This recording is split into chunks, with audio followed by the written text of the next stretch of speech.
పేరు ప్రసన్నరాణి. నేను తుగ్గిలి మండలం నందు వికలాంగుల కోసం పనిచేస్తాను.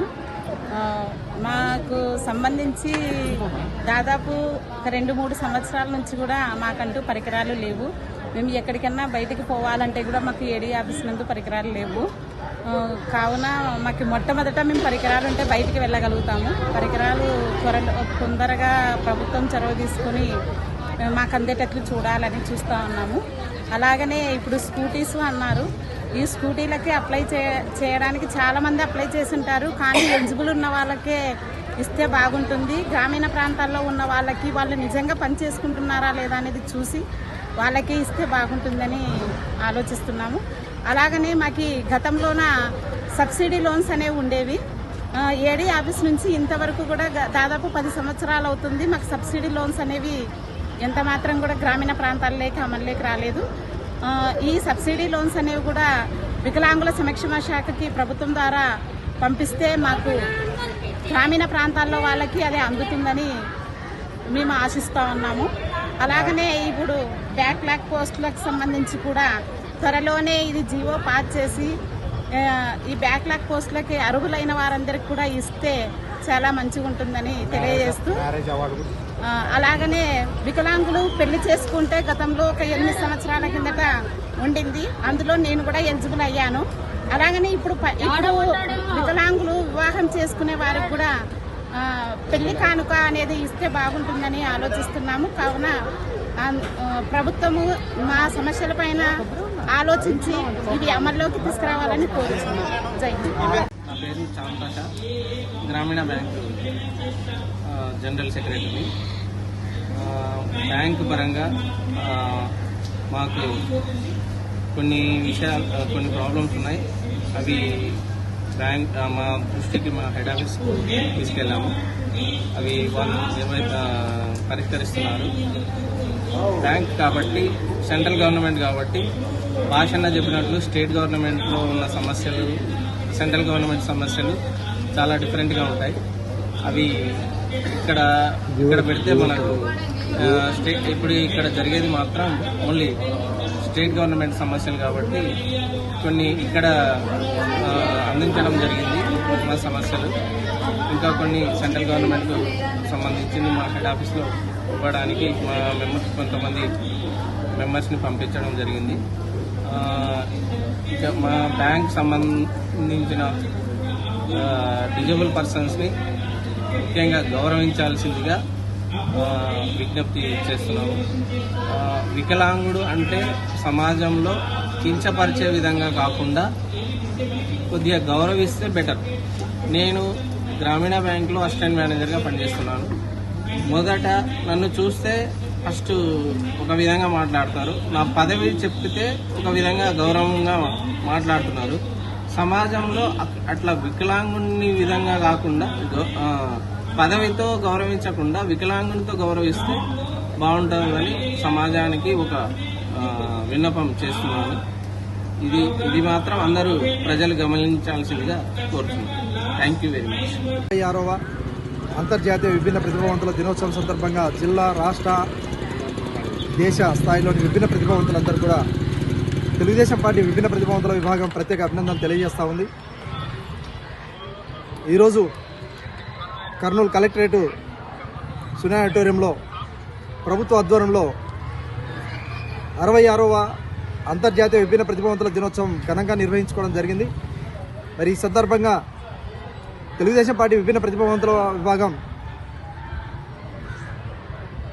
విభిన్న ప్రతిభావంతులకు ప్రభుత్వం అనేక సంక్షేమ పథకాలు ఈ కూటమి ప్రభుత్వం వచ్చిన తర్వాత ప్రవేశపెట్టడం జరిగింది.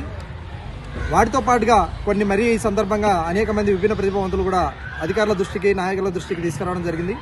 మరి వాటిని కూడా అమలు చేస్తామని చెప్పేసి కలెక్టర్ గారు, ఎమ్మెల్యే గారు కూడా ప్రత్యేకంగా హామీ ఇచ్చారు. సో అందుకు ప్రత్యేకంగా కూడా మళ్ళీ వారిని కూడా అభినందిస్తూ ఉన్నాం. ముఖ్యంగా ఈరోజు చూస్తే గత 5 సంవత్సరాల్లో గత ప్రభుత్వం పాలనలో విభిన్న ప్రతిభావంతుల సంక్షేమం కానీ అలాగే అభివృద్ధి కానీ పూర్తి స్థాయిలో కుంటుపడినటువంటి పరిస్థితి చూసాం. మరి ఆనాటి ప్రభుత్వం ఏం మాత్రం కూడా విభిన్న ప్రతిభావంతులకు కావాల్సినటువంటి సంక్షేమ పథకాలు కానీ అభివృద్ధికి కావాల్సినటువంటి నిధులు కానీ ఇచ్చిన పాపాన పోలేదు. మరి ఆ ప్రభుత్వం ఆ విధంగా పూనుకుంటే కూటమి ప్రభుత్వం వచ్చిన మరుక్షణమే విభిన్న ప్రతిభావంతులకు 6,000 రూపాయలు, 10,000 రూపాయలు, 15,000 రూపాయలుగా పింఛన్ పెంచి విభిన్న ప్రతిభావంతుల జీవితాల్లో వెలుగు నింపిందని చెప్పడానికి ఇది ఒక పెద్ద ఉదాహరణ అని చెప్పేసి కూడా ఈ సందర్భంగా తెలియజేస్తా ఉన్నాను. మరి దీంతోనే ఇంతటితో ఆగకుండా మన గౌరవ ముఖ్యమంత్రి గారు అలాగే శాసనసభ్యులు అయినటువంటి ప్రజాప్రతినిధులు అందరూ కూడా కూర్చొని ప్రత్యేకంగా విభిన్న ప్రతిభావంతులకు ప్రతి సంవత్సరం 1750 బండ్లు ప్రతి సంవత్సరం ఇస్తామని చెప్పేసి ప్రభుత్వం హామీ ఇచ్చడమే కాకుండా అందుకు ఆల్రెడీ దరఖాస్తులు కూడా కోరడం జరిగింది. నిన్న 30వ తారీఖు పూర్తయింది. తొందరలోనే వాటికి సెలక్షన్ చేసి వారికి అర్హులైనటువంటి విభిన్న ప్రతిభావంతులందరూ కూడా బైకులు, బ్యాటరీ బైకులు ఇవ్వడం జరుగుతూ ఉంది. మరి ఇది కేవలం చంద్రబాబు నాయుడు గారి ముందు చూపుతోనా, చంద్రబాబు నాయుడు గారి ఆలోచన విధానంతోగా ఈ విభిన్న ప్రతిభావంతులకు పెద్దపీట వేసింది ఈ ప్రభుత్వం అని చెప్పేసి నేను ఈ సందర్భంగా తెలియజేస్తా ఉన్నాను. మరి ఈరోజు చంద్రబాబు నాయుడు గారు విభిన్న ప్రతిభావంతుల పక్షవాది అని చెప్పడానికి ఇంతకన్నా ఇంకేం కావాలని చెప్పేసి నేను ఈ సందర్భంగా తెలియజేసుకుంటున్నాను. మరి ముఖ్యమంత్రి గారు అలాగే వారి కేబినెట్, వారి సహచరులందరూ కూడా విభిన్న ప్రతిభావంతుల పట్ల ముందు చూపుతో, ముందు జాగ్రత్తతో ముందు పోతా ఉన్నారు. విభిన్న ప్రతిభావంతుల సమాజం కూడా ఒక్కసారి ఆలోచించమని నేను ఈ సందర్భంగా కోరుతా ఉన్నాను. గత ప్రభుత్వంలో మనకు జరిగినటువంటి అన్యాయాన్ని ఒక దృష్టిలో పెట్టుకోండి. అలాగే ఇప్పుడు ప్రస్తుతం ప్రభుత్వం, గతంలో కూడా మనం అందరం అనేక రకాలుగా బాధపడి మనం ఈ ప్రభుత్వాన్ని గెలిపించుకున్నాం. మరి గెలిపించుకున్న మరుక్షణమే మన పక్షాన్ని నిలబడినందుకు మనమందరం కూడా కృతజ్ఞతగా ఉండాలని, అలాగే ప్రభుత్వాన్ని కూడా ఈ సందర్భంగా మరొక 2-3 విషయాలు ప్రభుత్వం దృష్టికి తీసుకెళ్తా ఉన్నాను. అవుట్ సోర్సింగ్ ఉద్యోగాల్లో విభిన్న ప్రతిభావంతుల రిజర్వేషన్ కూడా అమలు చేస్తారని మేము ఆశిస్తా ఉన్నాం.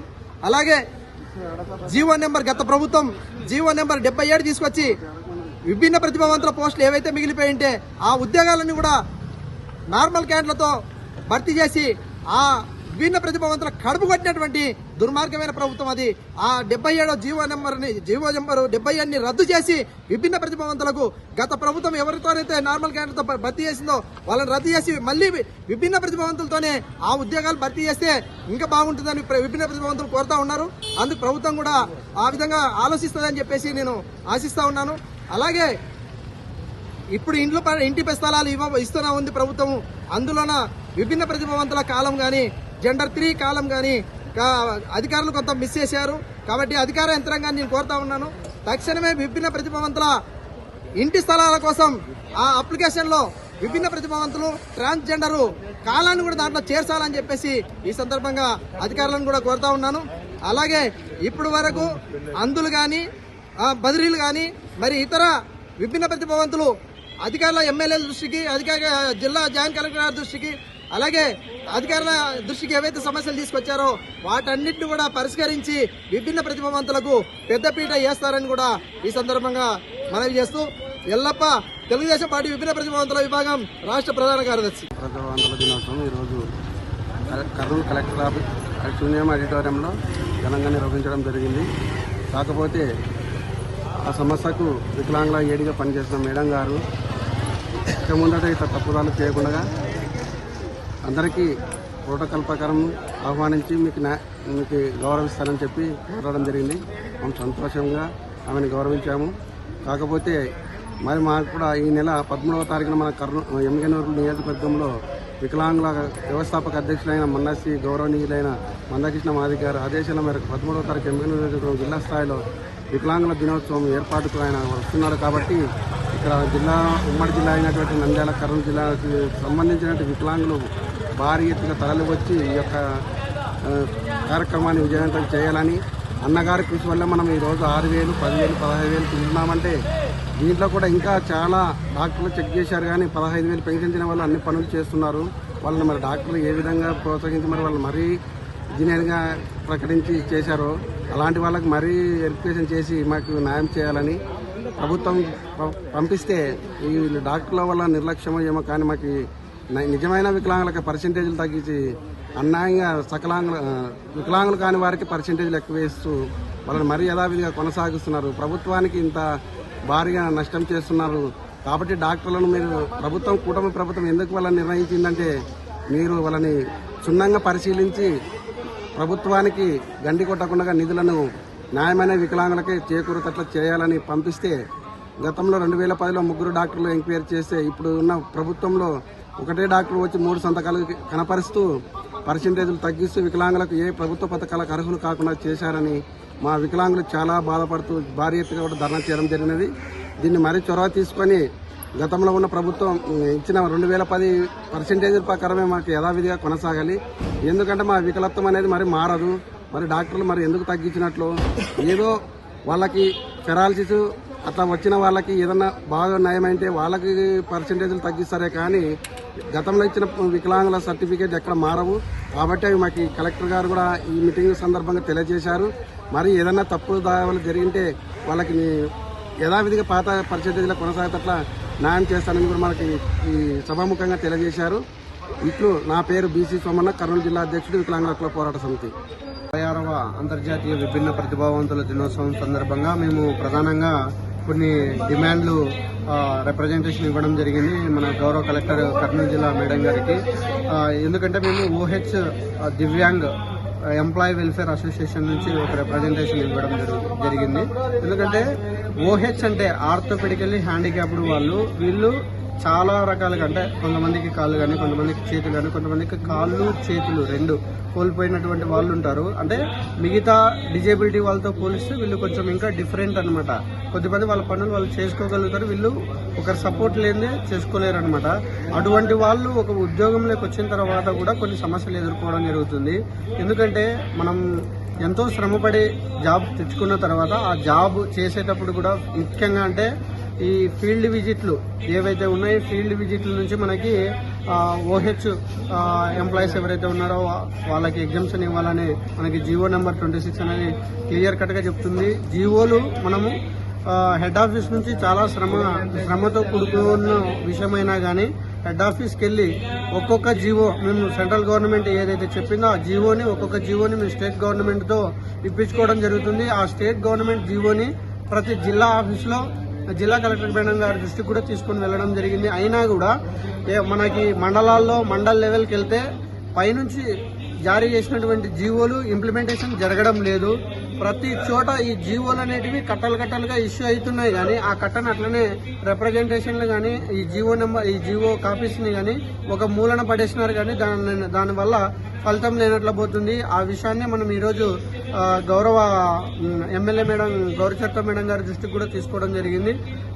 ఈ విభిన్న ప్రతిభావంతుల దినోత్సవం సందర్భంగా ఏవైతే మావి హక్కులు ఉన్నాయో ఆ హక్కులకి సంబంధించి మనం SC/ST అట్రాసిటీ యాక్ట్ 1989 ఎంత స్ట్రిక్ట్ గా అయితే ఇంప్లిమెంట్ అవుతుందో అదే విధంగానే 2016 దివ్యాంగ హక్కుల చట్టంలో ఏదైతే చట్టంలో పేర్కొన్నారో ఆ చట్టంలో ఈ వికలాంగుల్ని కించపరిచినా కూడా మనకి SC/ST అట్రాసిటీ యాక్ట్ ఎంత స్ట్రిక్ట్ గా ఇంప్లిమెంట్ అవుతుందో అంతే స్ట్రిక్ట్ గా దివ్యాంగ హక్కుల చట్టం కూడా ఇంప్లిమెంట్ కావాలని వారికి రిప్రజెంటేషన్ ఇవ్వడం జరిగింది.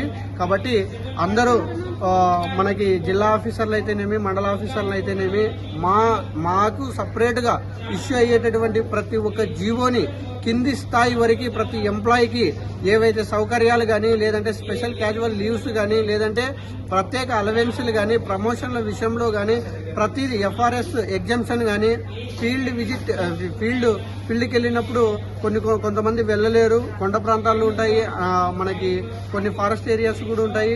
ఫీల్డ్ విజిట్ కూడా కొంచెం ఎవరైతే డిజేబిలిటీ వాళ్ళు ఉంటారో వాళ్ళకి ఎగ్జామ్షన్ తీసుకొని రావడం జరిగింది. కాబట్టి ప్రతి ఒక్క జీవో కాపీని ఇంప్లిమెంట్ అయ్యే విధంగా, అంటే గ్రౌండ్ లెవెల్లో ఇంప్లిమెంట్ అయ్యే విధంగా చేయాలని మేము మా డిమాండ్స్ అంతా ఈరోజు జిల్లా కలెక్టర్ గారికి మరియు జాయింట్ కలెక్టర్ గారికి మరియు అలాగే నోడల్ ఆఫీసర్ సమస్య కూడా ఒకటి ఉంది. మనకి సెంట్రల్లో ఒక జీవో తీసుకుని వచ్చినారు. ఆ జీవో నెంబర్ వచ్చేసి 21. ఆ 21 జీవో ముఖ్యంగా ఏంటంటే ఎవరైతే జిల్లాలో వికలాంగులు ఉన్నారో ఆ జిల్లాలో ఉన్నటువంటి ప్రతి ఒక్క వికలాంగునికి ఏమైనా సమస్యలు వస్తే మండలంలోనే ఒక నోడల్ ఆఫీసర్ని ఏర్పాటు చేసి ఆ నోడల్ ఆఫీసర్ ద్వారానే వాళ్ళ సమస్యలు పరిష్కారం అయ్యే విధంగా చర్య తీసుకోవాలని ఉంది. ఈ జీవో నెంబరు చాలా ప్రియారిటీ. ఎందుకంటే ప్రతి సోమవారం మనము ఇక్కడ PGRS జరుగుతూ ఉంటుంది, ప్రజా సమస్యల పరిష్కార వేదిక. చాలా మంది వ్యయ ప్రయాసాలకు వనగొరిచి ఇంత దూరం వచ్చి అర్జీలు ఇచ్చిపోతా ఉన్నారు కానీ సమస్యలు పరిష్కారం కావడం లేదు. ఈ PGRS ఈ జీవో నెంబర్ 21 ఏదైతే ఉందో నోడల్ ఆఫీసర్ని మనకి మండల్ లెవెల్లో పెట్టాలని ఈ జీవో ఇంప్లిమెంట్ అయితే బాగుంటుంది అనేది మా ఉద్దేశం అండి. Thank you. నా పేరు భాష. నేను కర్నూలు జిల్లా OH Divyang employee welfare association general secretary. 66వ అంతర్జాతీయ విభిన్న ప్రతిభావంతుల దినోత్సవానికి మరి తరపున మరి నా దివ్యాంగ మిత్రులందరికీ నా యొక్క శుభాకాంక్షలు. సో ఫస్ట్ ఆఫ్ ఆల్ నేను వరల్డ్ క్రికెట్ విజువల్లీ ఛాలెంజ్డ్ వాళ్ళని I congratulate them on behalf of all the disabled community. తర్వాత ఆకాశమే హద్దుగా అంటే ఏది అసాధ్యమైనది ఏది లేదు అనుకుంటూ ఆకాశమే హద్దుగా మరి ముందుకు కొనసాగిపోతున్న నా దివ్యాంగ మిత్రులు మీ అందరికీ నా యొక్క మరొకసారి శుభాకాంక్షలు తెలుపుతున్నాను. సో ఈ డిజేబుల్ డే ప్రతి సంవత్సరము December 3rd జరుపుతూ ఉన్నారు. ఫైన్, బాగానే ఉంది. కానీ ప్రతి సంవత్సరము మరి ఈ యొక్క డిజేబుల్ డే తరపున మరి వచ్చిన పెద్దలు కానీ లేకపోతే దివ్యాంగ మిత్రులు కానీ వాళ్ళ యొక్క ప్రాబ్లమ్స్ అన్నిటినీ చెప్తున్నారు కానీ ఆ యొక్క ప్రాబ్లమ్స్ కి సొల్యూషన్ అనేది ఇంతవరకు మరి హోల్ హార్టెడ్ గా అది జరగడం లేదు. ఇంకా నాలాంటి డిజేబుల్డ్ వాళ్ళు అంటే మొత్తము 90% 100% డిజేబుల్డ్ వీల్ చైర్ లో ఉండే వాళ్ళు చాలా మంది ఇంకా కింద ప్రాకుతూనే కనిపిస్తున్నారు. అది చూసినప్పుడంతా నా గుండె గాయం అయిపోతా ఉంది. వాళ్ళకి నేను ఏ విధంగా చేయాలి అంటే నా ఒక్కదాంతో అవుతుందా కాదు, నా సరిపోయినంత వరకు నేను కొంతమందికి ఏమైనా సాయం చేయగలుగుతున్నానేమో. కానీ చాలా మందికి ఆ కనీసం మినిమం వీల్ చైర్ మనం ప్రొవైడ్ చేయలేకపోతున్నాము. ఇది గవర్నమెంట్ దృష్టికి తీసుకెళ్లాలని నేను మనస్ఫూర్తిగా మీ టీవీ తరఫున కోరుకుంటున్నాను. తర్వాత చాలా ప్రాబ్లమ్స్ ఉన్నాయి. నేను నా పేరు doctor grace celestial, first introduce చేసుకోవాల్సింది. అయినప్పటికీ నేను ఆయుష్ మెడికల్ ఆఫీసర్గా పనిచేస్తున్నాను. మరి మాకు డిజేబుల్డ్ ఆర్థోపెడికల్లీ హ్యాండిక్యాప్డ్ వాళ్ళు కానీ విజువల్లీ హ్యాండిక్యాప్డ్ ఎన్ని రకాలుగా మరి 6 types ఆఫ్ డిజేబుల్డ్ పీపుల్ ఉంటున్నారు. వాళ్ళల్లో ఎవరికి తగ్గ ప్రాబ్లమ్స్ వాళ్ళకు ఉన్నాయి. తర్వాత ఎంప్లాయీస్గా మేము సఫర్ అవుతున్న ప్రాబ్లమ్స్ చాలా ఉన్నాయి. మాకు ప్రమోషన్స్లో మాకు ఆ యొక్క పర్సంటేజ్ 4% రిజర్వేషన్ని దాన్ని ఇంప్లిమెంట్ చేయడం లేదు. తర్వాత FRS ప్రాబ్లం కూడా ఒకటి ఉంటున్నది. ఎంత కష్టపడి మేము మా యొక్క ప్లేసెస్కి వెళ్లాల్సి వస్తుంది. మాకు అటెండెన్స్ ఉండాలి, వాళ్ళు తీసుకొని వెళ్తేనే మేము కరెక్ట్ టైంకి అటెండ్ కాగలము. సో ఈ యాక్సెసిబిలిటీ ప్రాబ్లమ్స్ చాలా ఉంటాయి. కాబట్టి వీలైతే గవర్నమెంట్ అంటే నేను FRS తీసేయమని చెప్పడం లేదు, అట్లీస్ట్ కొంచెం ఒక 10-20 minutes అట్లాంటి రిలాక్సేషన్ అన్న ఇవ్వాలని నేను కోరుకుంటున్నాను. సో మేము అంటే ఒక వైకల్యంతో బాధపడుతున్నా కూడా మేము మా యొక్క ఈ కిందికి పడతాం కొంచెం ఈ ఇంత అంటే డిజబిలిటీస్ ఉన్నా కూడా వాటిని మేము కేర్ చేయకుండా మరి ఎంతో మా వంతు మేము చాలా కృషి చేసి మేము సేవ చేస్తున్నాము గవర్నమెంట్ ఎంప్లాయీస్గా. కానీ మినిమం మాకు ఇవ్వాల్సిన యొక్క ఫెసిలిటీస్ యాక్సెస్ బ్యారియర్ ఫ్రీ, తర్వాత అట్మాస్ఫియర్ ఇవ్వాలి. తర్వాత ఆఫీసెస్లో మేము పనిచేసే ఆఫీసెస్లో యాక్సెసిబుల్ వాష్రూమ్స్ ఇవ్వాలని నేను కోరుకుంటున్నాను. తర్వాత ఇంకా అన్ఎంప్లాయిడ్ వాళ్ళ గురించి వస్తే చాలా మంది నన్ను రిక్వెస్ట్ చేస్తున్నారు, మేడం మీరు మా తరపున అడగండి అని. అంత్యోదయ కార్డ్స్ అడుగుతున్నారు. తర్వాత ఈ కాంట్రాక్ట్ బేసిస్ లో పనిచేసే వాళ్ళకి రెగ్యులర్ చేయాలని కోరుకుంటున్నాను. అవుట్ సోర్సింగ్ లో వాళ్ళ యొక్క మామూలు వాళ్ళదే శ్రమ దోపిడీ అంటాము, ఇంకా డిజేబుల్డ్ వాళ్ళ అవుట్ సోర్సింగ్ లో పనిచేస్తున్నప్పుడు వాళ్ళ యొక్క శ్రమ ఎంత, వాళ్ళు డబల్ వాళ్ళ యొక్క శ్రమను వాళ్ళు వెచ్చిస్తున్నారు. సో గవర్నమెంట్ వీళ్ళని తీసుకోవాలి, వాళ్ళని ఇంక్లూడ్ చేయాలని కోరుతున్నాను. తర్వాత ఎక్కువ మంది చదువుకున్న వాళ్ళు చాలా మంది ఉంటున్నారు, కానీ మరి జాబ్స్ లేవు. అట్లీస్ట్ ప్రైవేట్లో అన్నా వాళ్ళకి తగినటువంటి ఫెసిలిటీస్ ఇచ్చి ప్రైవేట్లో వాళ్ళని జాబ్ ఆపర్చునిటీస్ కల్పించాలని కంపెనీలని నేను రిక్వెస్ట్ చేస్తున్నాను. ఇప్పుడే నేను కొంతమందితో మాట్లాడాను. MBA చదువుకున్న వాళ్ళు ఉన్నారు, తర్వాత బీటెక్ చేసిన వాళ్ళు ఉన్నారు. కొంతమంది వాళ్ళు they are not able to find jobs. అంటే డిజేబుల్డ్ అంటేనే వీళ్ళు ఏం చేస్తారో అని అనుకుంటున్నారు, కానీ but we are able in another way. కాబట్టి వాళ్ళ యొక్క నైపుణ్యాన్ని మీరు గుర్తించి వాళ్ళని మీరు దయచేసి ప్రైవేట్ కంపెనీస్ మీరు మా ఈ ఫిజికలీ ఛాలెంజ్డ్ వాళ్ళని మీరు గుర్తించి వాళ్ళకి జాబ్స్ ఇవ్వాలని నేను మిమ్మల్ని రిక్వెస్ట్ చేస్తున్నాను. Thank you so much for this time. Thank you.